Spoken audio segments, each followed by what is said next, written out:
So, hi guys! So, ayan, haba-haba of the day na po tayo, charot. So, ang ulam ko ay isda. Ewan ko ba? Hindi siya tuna, pero para siyang tuna.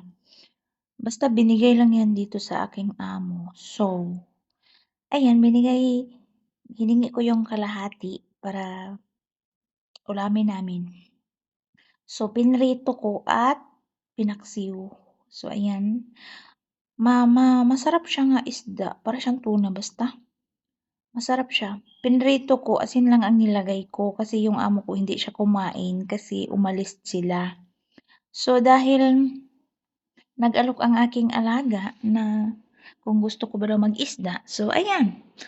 Isda pa. Hindi na yan tatanggihan. Charot. Kasi favorite natin yung isda. Nakakasawa araw-araw magmanok. So, ayan. Kain tayo, guys. Grabe, takam na takam ako. Lalo na yung paksiw, nilagyan ko ng luya, sibuyas, wala lang kaming bawang kasi di kami gumagamit ng bawang. Hindi gumagamit yung amo ko ng bawang, ayaw nila. So ayan, sobrang init. Gusto ko yung isda na yan papakin kasi malasa siya. Mas malasa pa siya kaysa tuna.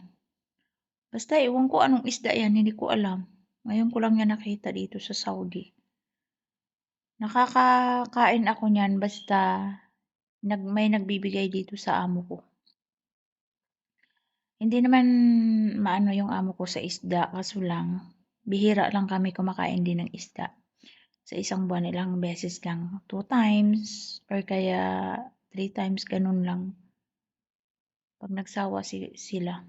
Kasi hindi ako kumakain dito ng karneng karnero, yung kambing, hindi ako kumakain dito. Basta parang hindi natutunaw sa tiyan ko. Kaya pag may isda sila dito, takam na takam ako.